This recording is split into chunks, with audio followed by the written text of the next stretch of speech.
Hello welcome in के study plus. तो आज इस वीडियो में हम मैथ्स क्लास 12 का जो एग्जाम्पल नंबर 25 एंड 26 है चैप्टर 1 का, इसको अच्छे से समझने वाले हैं और इसका सॉल्यूशन देखने वाले हैं।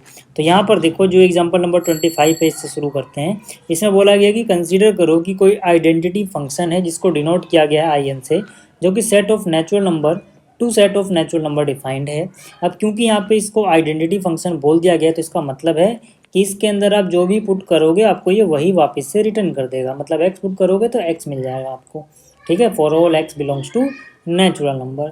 हमें शो करना है कि जो आई एन है ये ऑन टू है, बट जो I N plus I N है, ठीक है, मान लो कोई function I N plus I N करके डिफाइन किया गया एन टू एन, तो ये ऑन टू नहीं होगा, ये दिखाना है।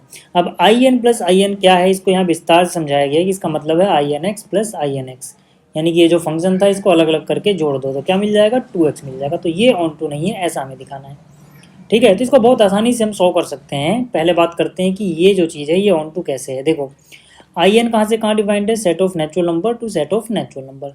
आई एन एक्स का क्या मतलब है कि भैया इसमें एक्स पुट करोगे तो आपको एक्स मिल जाएगा, ठीक है। अब जैसे अपने पास एफ ऑफ एक्स होता है उसको हम वाई बोलते हैं। अब यहाँ पे इसको एफ ऑफ एक्स ना बोल के आई एन एक्स बोल दिया, डिनोट करने का तरीका ही तो अलग है ना। काम तो ये वैसे ही कर रहा है जैसे एफ ऑफ एक्स होता है। तो जो एफ ऑफ एक्स को आप वाई बोलते हो तो समझ लो ये आपका वाई हो गया। तो वाई बराबर क्या दिख रहा है, साफ साफ एक्स दिख रहा है।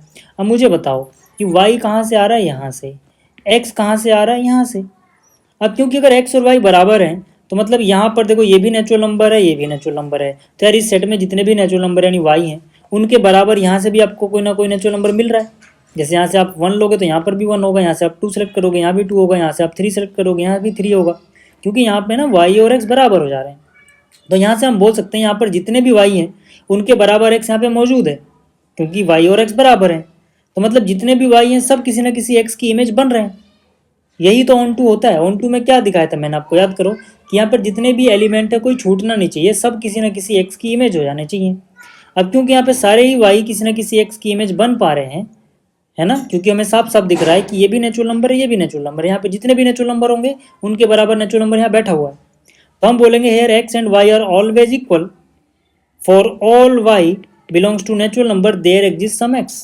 भाई जितने भी वाई होंगे सबके लिए एक्स मौजूद है, क्योंकि एक्स और वाई बराबर हैं, तो जो ये फंक्शन है ये ऑन टू होगा, सीधी सी बात है, कोई भी वाई यहाँ पे छूटेगा नहीं। अच्छा, इसके बाद क्या बोला गया था कि भाई ये दिखा दो कि ये जो I N plus I N है ये नॉट ऑन टू है, ठीक। तो यहाँ पे आई एन एक्स का क्या मतलब है कि भाई ये एक्स प्लस एक्स यानी 2x के बराबर है। ये मैंने नहीं लिखा, यहाँ पे लिखा हुआ खुद ही, है ना, कि ये मतलब इसका क्या सीधा सीधा अल्टीमेटली आपको इसका आंसर मिल रहा है 2x, ठीक है। अब आप इसको समझो ये एफ ऑफ एक्स की तरह, है ना। तो यानी कि फिर से इसको एफ ऑफ एक्स यानी कि वाई मानोगे तो वाई बराबर इस बार कितना मिलेगा, इस बार वाई मिलेगा 2x सेकेंड केस में, ठीक है। फर्स्ट केस में अलग सिनेरियो था, यहाँ पे अलग है। तो देखो यार, जैसे मुझे y बराबर 2x मिल रहा है और x एक नेचुरल नंबर है, मुझे एक बात बताओ 2 इंटू में कोई भी नेचुरल नंबर ले लो, वो कैसा नंबर हो जाएगा, इवन नंबर। तो क्या मैं सीधा सीधा ये बोल सकता हूँ कि y जो भी लिखा हुआ है समझ लो ये इवन के बराबर लिखा हुआ है, इवन नंबर के बराबर लिखा हुआ है। यानी कि x यहाँ पे आप कुछ भी पुट करोगे 2x इवन हो जाएगा, यानी कि जो y है यहाँ पे हमेशा हमें इवन मिलने वाला है, ठीक है। लेकिन अगेन ये फंक्शन भी एंड टू एंड डिफाइंड है, यानी कि यहाँ पे इवन वाई भी होंगे ओड वाई भी होंगे, लेकिन जो किसी की इमेज बनेंगे वो सिर्फ इवन वाई होंगे, है ना। जैसे आपने x की जगह 1 पुट किया y मिलेगा 2, x की जगह 2 पुट करोगे y मिलेगा 4, x की जगह 3 पुट करोगे y मिलेगा 6। तो 2 4 6 यानी कि जो इवन y हैं वो तो इमेज बन पाएंगे, है ना, लेकिन जो ओड वाई होंगे वो किसी की इमेज नहीं बन पाएंगे। तो हम सीधा सीधा लिख सकते हैं ऑल इमेजेस आर इवन, चाहे एक्स इवन हो चाहे ओड हो, एक्स कुछ भी हो, लेकिन वाई हमेशा यानी जो इमेज हो रही है वो इवन हो रही है। तो हम बोल सकते हैं odd y can not be image of any x, है ना। या फिर आप एक एग्जाम्पल ले लो कि भाई वाई बराबर 3 कभी भी आ ही नहीं सकता यहाँ से, एक्स आप कुछ भी रख लो, है ना। एक एग्जाम्पल भी ले सकते हो, मैंने यहाँ पे जनरली बोल दिया है कि जितने भी ओड वाई हैं वो कभी भी इमेज नहीं बन पाएंगे। तो मतलब क्या कि ये चीज़ कभी भी ऑन टू तो होगी नहीं, क्योंकि बहुत सारे वाई यहाँ छूट जा रहे हैं, ठीक है। तो ये था एग्जाम्पल नंबर 25। उम्मीद करता हूँ आपको समझ में आ गया होगा। अब एग्जाम्पल नंबर 26 पे बढ़ने से पहले मैं आपको बता दूँ कि अगर आप मुझसे अपने पर्सनल डाउट्स पूछना चाहते हैं, साथ ही साथ आप ऐसा कोर्स ढूंढ रहे हैं क्लास 12 मैथ्स के लिए जिसमें आपको बेसिक से एडवांस तक पढ़ाया जाए, ठीक है, सब कुछ एक एक चीज़ आपको अच्छे से समझाई जाए तो आप कॉन्सेप्ट बूस्टर कोर्स ज्वाइन कर सकते हैं। ठीक है, ये कोर्स मिलेगा आपको एक स्टडी ऐप पे, ये जो आप प्ले स्टोर से डाउनलोड कर सकते हैं।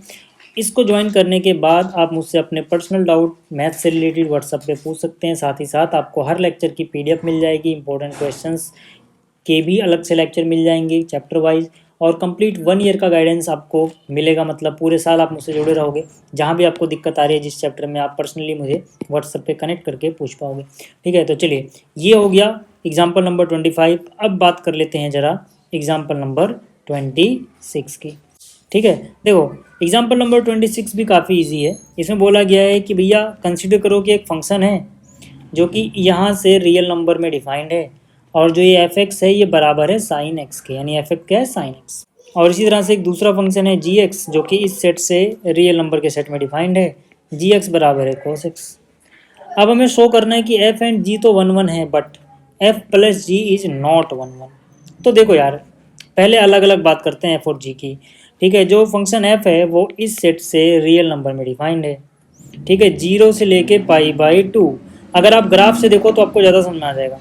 ठीक है, ये ग्राफ समझाने के लिए है, जरूर नहीं आप बनाओ इसको। ठीक है, देखो साइन एक्स का ग्राफ आप जानते हो कुछ इस तरह से जाता है।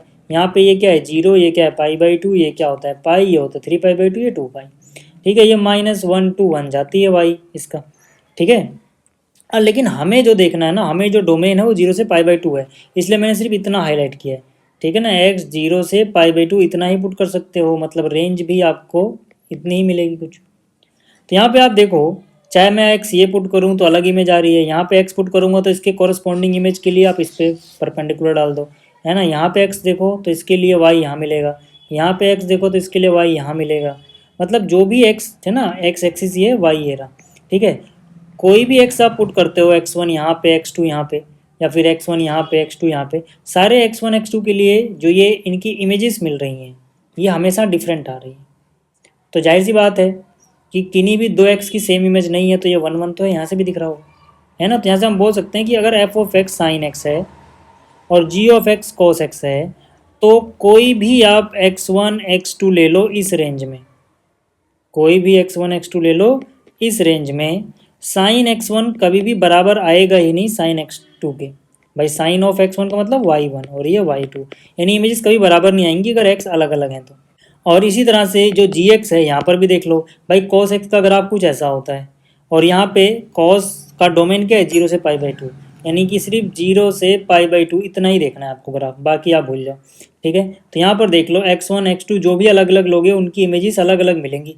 कोई भी 2x यहाँ से लोगे तो उनकी इमेज सेम मिल ही नहीं रही है ना। जैसे इस x की इमेज दिखनी है तो इस पर परपेंडिकुलर डाला, यहाँ डाल दिया।